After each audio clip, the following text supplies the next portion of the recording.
Let's turn the viral Dubai chocolate into cake with a layer of chocolate sponge topped with pistachio kunafa and a silky smooth chocolate ganache on top. I will double the recipe to make it in this large sheet pan, but you can make it in an 8-inch or a 9-inch round or even an 8-by-8-inch square. I start by just putting butter around the edges of the pan and the bottom and put a baking paper at the bottom. We'll start making the chocolate cake by weighing our dry ingredients first, and remember you're going to make one layer of 8 or 9-inch round only. 120 grams of plain flour, 175 grams of sugar, 44 grams of cocoa powder. Of course, we use a good quality cocoa powder that is good for baking and it should be unsweetened.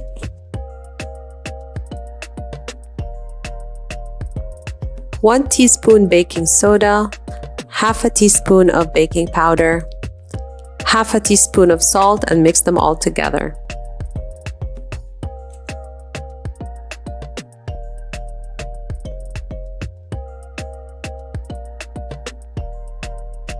For the wet ingredients, we need 2 large eggs at room temperature.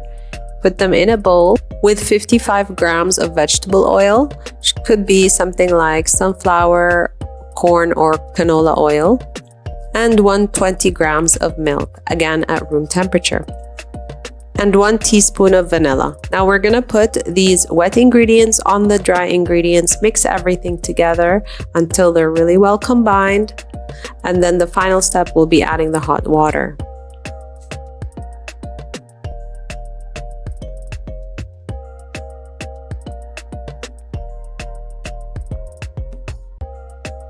At this point, the batter will look very thick, as you can see here.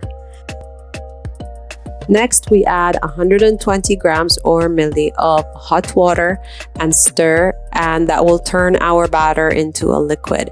But that's okay because that is exactly how the chocolate cake should look like before going into the oven. You can see now after I stirred in all the hot water, it's very liquid. The oven should be already preheated to 170 degrees Celsius before you pour your batter into the cake pan.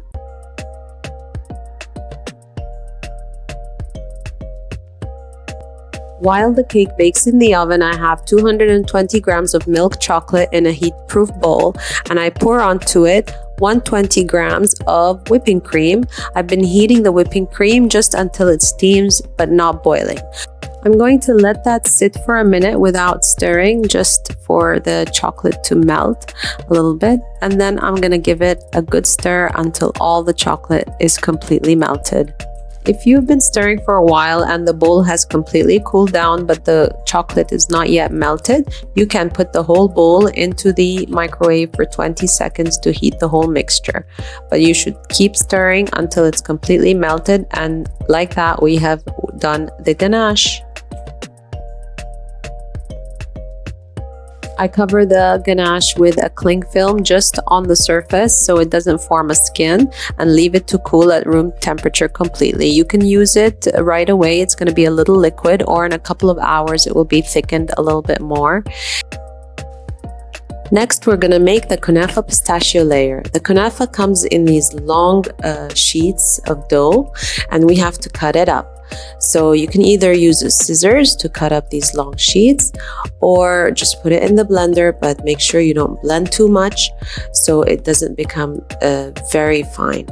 I'm going to use 130 grams of Kunafa, blend some in the blender, and then put it in a bowl, and then blend the rest until I do that for the entire amount I need. This is what it should look like. Once it's all blended, I put 1.5 tablespoons of butter in a pan on medium heat, and I let it melt completely. Then I put in the Kunafa, and here we're gonna start mixing every now and then until they're all crispy and really a deep golden brown. Okay, here's a close-up, and you can see when I flip over the Kunafa, some of them look like they're crispy but not yet, and here they're getting there. It takes around 10 to 15 minutes, and this is the color that we are looking for. Once all the Kunafa is crispy golden brown, let it cool completely before you put on it the pistachio. This is 170 grams of pistachio paste, and add to that 20 grams of tahini paste and mix all of that together. Make sure all the kunafa is well coated with the two pistachio and tahini. And now it's time for assembly. I cut the cake in half, and as you can see here, I leveled the top as well. I'm gonna take the pistachio in parts and put it on different portions of the cake because it's not a very liquid thing. You need to kind of put pieces around the cake and then spread it evenly.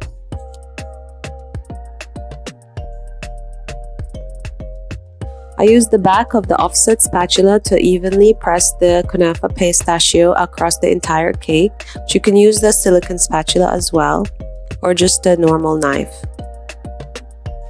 Make sure you push it right to the edge of the chocolate cake. At this point, you can chill your cake a little bit. You can just cover it and chill it, or continue with the assembly and put on the ganache. Remove the cling film and give it a good stir. You can see after an hour or two, it's a nice thick consistency. I'm gonna put the ganache on top of the kunafa, and it's up to you how much you wanna put, but this is good enough for me, and I'm gonna spread it with the offset spatula across the entire surface of the cake until the edges. It's okay if the ganache falls along the sides. It will give a nice drip effect as well. Make sure you cover the entire surface of the cake with the ganache.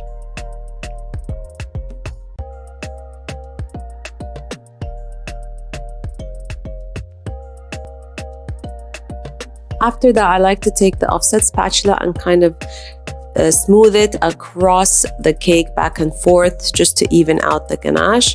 I will decorate it with crushed pistachios, or you can put pieces of pistachios or chocolate sprinkles, chocolate shavings, whatever you like on top. And there you have it, the final chocolate cake with pistachio kunafa and ganache on top.